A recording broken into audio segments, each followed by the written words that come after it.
جماعة كل سنة وانتم طيبين. طبعا النهاردة يوم شم النسيم، ريحة فيسة في الجو ونتنه مش عايزة نقول لكم عاملة ازاي، والناس على البحور بقى والدنيا حر وشمس والناس ريحتها معفنة، مش ملاحقين من الفسيخ ولا من ريحة بطاطهم. خلاص يا ولاد احنا كده تقريبا في الصيف، مش الصيف جه يبقى خلاص الروايح لازم تظهر بقى. يقول لك الجو حر النهارده خالص. ايه والله الدنيا سخنة خالص. يقول لك الجو ربيع والدنيا بديع، فدقت بس ده الدنيا نار. الجو حر فعلا واحنا لسه كده في البدايات. ودلوقتي بقى هتقولي لي بتحببي ايه يا ام ابراهيم على دماغك؟ كوبيبه.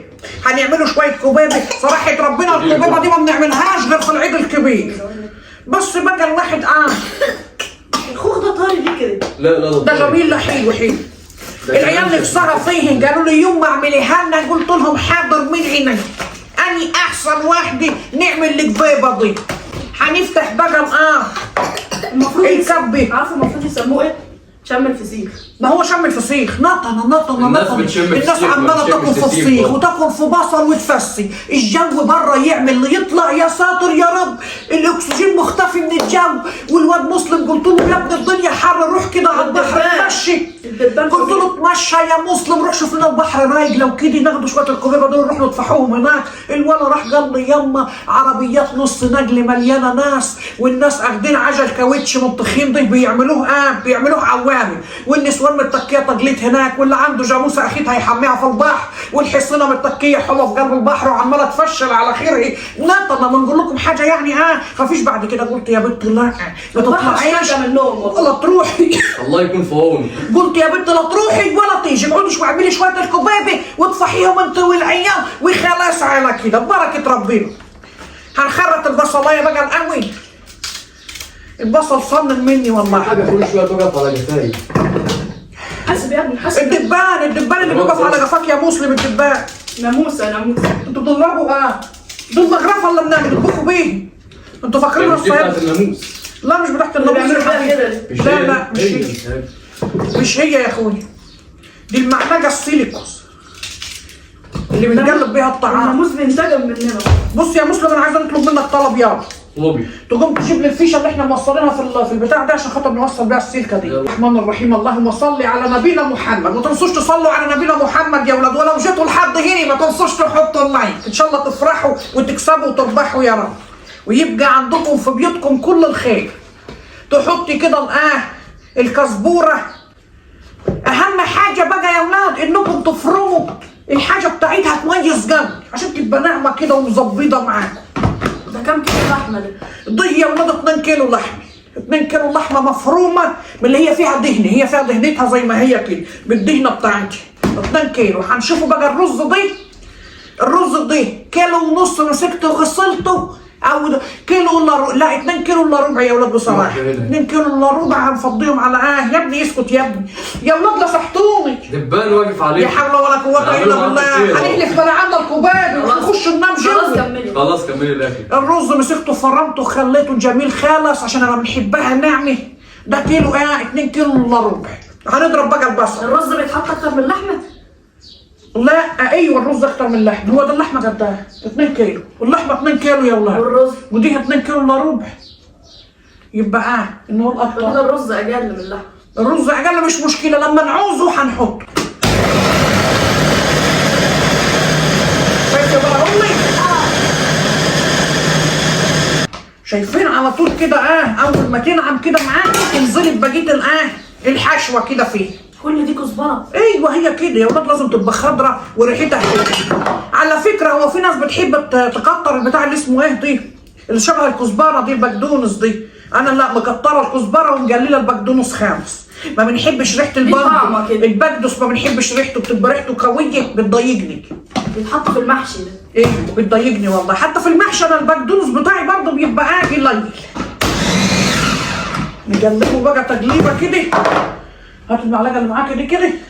انا جات لها بقى الناموس خلي بالك. والله مش مشكله. جات لها بقى الناموس، جات لها عادي. هو الناموس ده اكل الدم بتاعنا بيقعد يعضنا. ربنا يستر. يعني ما فيهوش حاجه وحشه برضه، حلو. كل حاجه حلوه يا ولاد. اركبي بقى يا ستي يخرب بيت شكلك. بلاش هبد بقى من التقطير.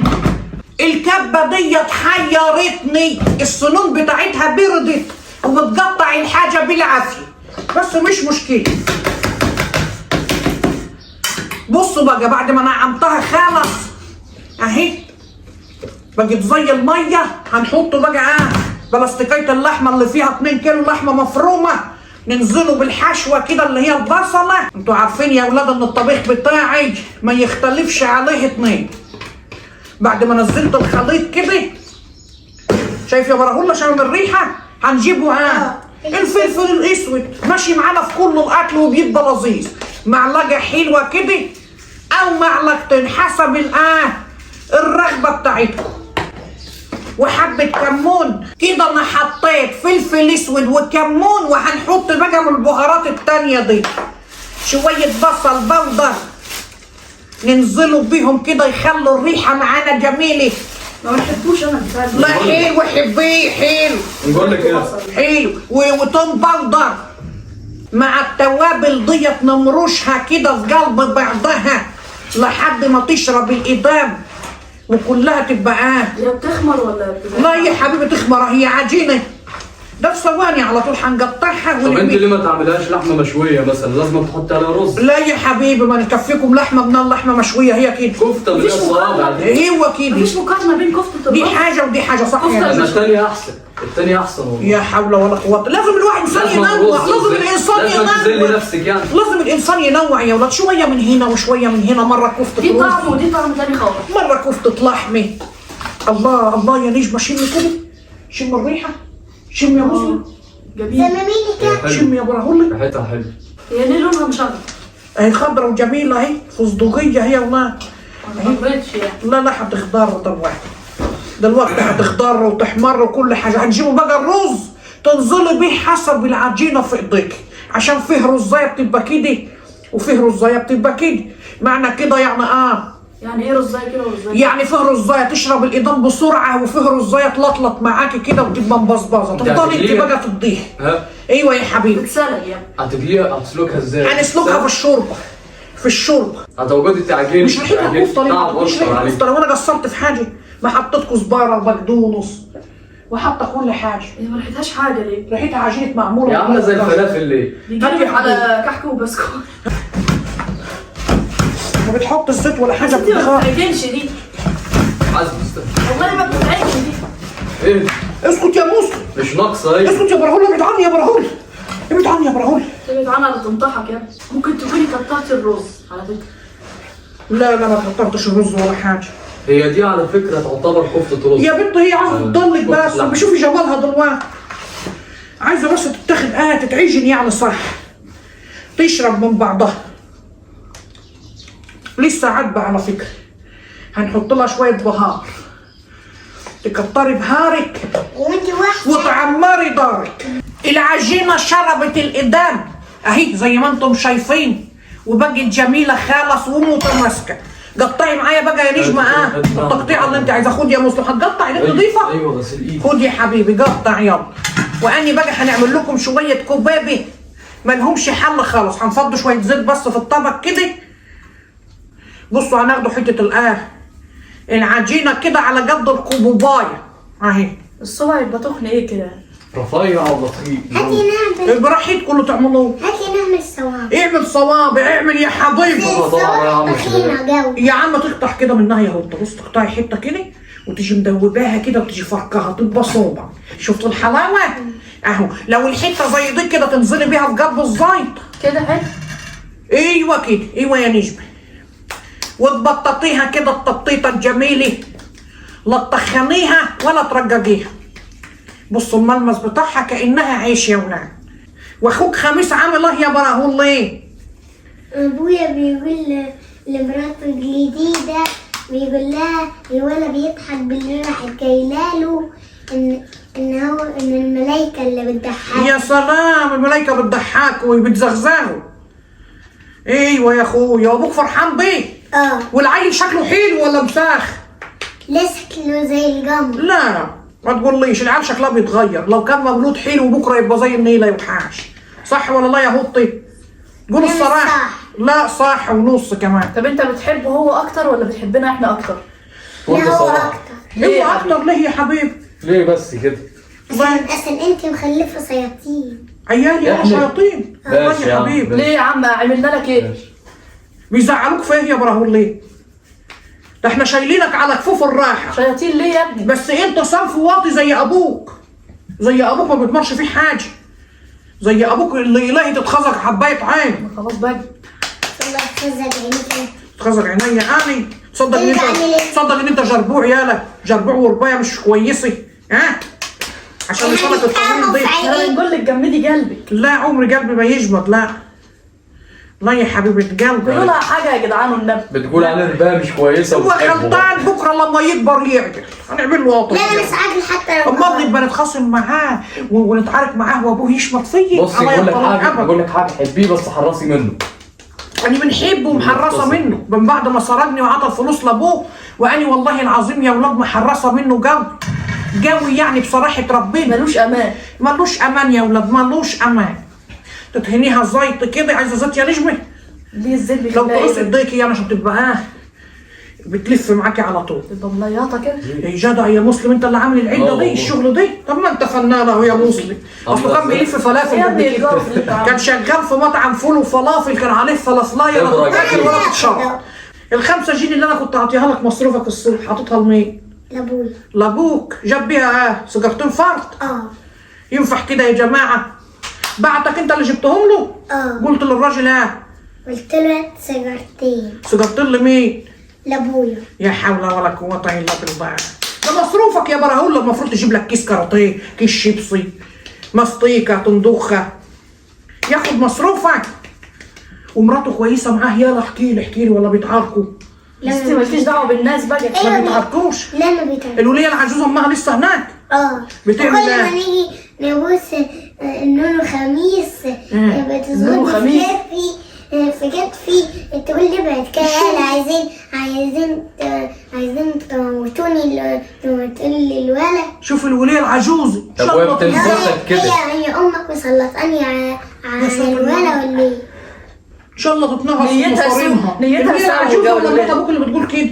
لا الولاية العجوزة. يا نهار اسود عليك وليه. بتقول لك انت امك مسلطاك عايز تقتل الولد كل ما تيجي تبوس اخوك. ما انت واطي زي بتقول الرجايبه. كده الطفل. لو انت راجل وعندك كرامه دي قاعدة تحلف لي صحيح. يمين دلوقتي وتقول عليها الطلاق يا اما معيد تخش لها دار تاني. لا نخص لها تاني. خلاص انت كده دلدول زي ابوك. خلاص كده. انا بنحب ابويا لازم خلاص كده يا براهوله. خلاص انا نفسي اتصدت من ناحيتك خالص. ايه يا براهوله الكلام ده؟ طب وانا ازاي تخلي الوليه تقول لك كده يا براهوله؟ وليه وحشه الواحد بيفكر الناس كلها وحشه زيه. ايوه تقول له انت بتتكى على الولد امك اللي مسلطاك وهو يا عيني بيموت في الولد. بيموت في وبعدين ايه الخميس. النونو خميس دي؟ ما نعرفش يا اختي ما نعرفش. ان شاء الله يسموها اسم راجل عنده 60 سنة. احنا مالناش دعوه. طب وانا بس اللي عايز الدعم ده اكيد مولود بشنب ده. اي يا حبيبي. الولد قصدي اللي عايز أكيد شبه الدعم أبوك. إزاي؟ جدع يا حبيبي. لا حول ولا قوة إلا بالله. على الضماير الوحشة. الناس لما بتبقى مؤذية من جو بتفكر كل ما خليك ربنا الله حواليه ممكن يبقوا مؤذيين زيهم. شايفين يا جدعان؟ ما يعرفوش إن في ناس ما تحبش الأذى. لا الناس كلها بتفكر بدماغ مش كويسة. بدماغ شياطين والله. سر إن البتاعة دي لما بتعملوها بتبقى ريحتها سمك. تحسوا إنها كفتة سمك إن أنتوا بتحطوا عليها طوب. تديكوا ريحة سمك مقلي. بجد؟ لكن كده ريحتها والله. يعني طب ايه رايك في الريحه؟ انت حطيت على توم. عشان خاطر لا ما حطيتش توم. تقولوا لي ما انت حاطه توم باودر وبصل باودر. هنقول لكم التوم الباودر بيبقى قليل الريحه بتحسيه بهارات كده. انما التومه الصحيحه تزحلكها منك. اسمعي مني يا خالة ام ابراهيم بتلعب ولا اول مره تطبخ ولا اول مره تعمل. ده الطبيخ طبعا بتعمل زي القرص مني كده. ده انا كنت نطبخ له انا بص الله يلعنه مطرح ما هو أيوة. قاعد كان جدع. يتعشى العشوه من ضي ويتشقلب يفضل راجل اسبوع. والله انا حاسه دلوقتي والله العظيم ان انا بنعمل كحك وبسكوت. عندي كده فجوه في قلبي او فراغ لاني ما عملتش كحك وبسكوت في العيد دي.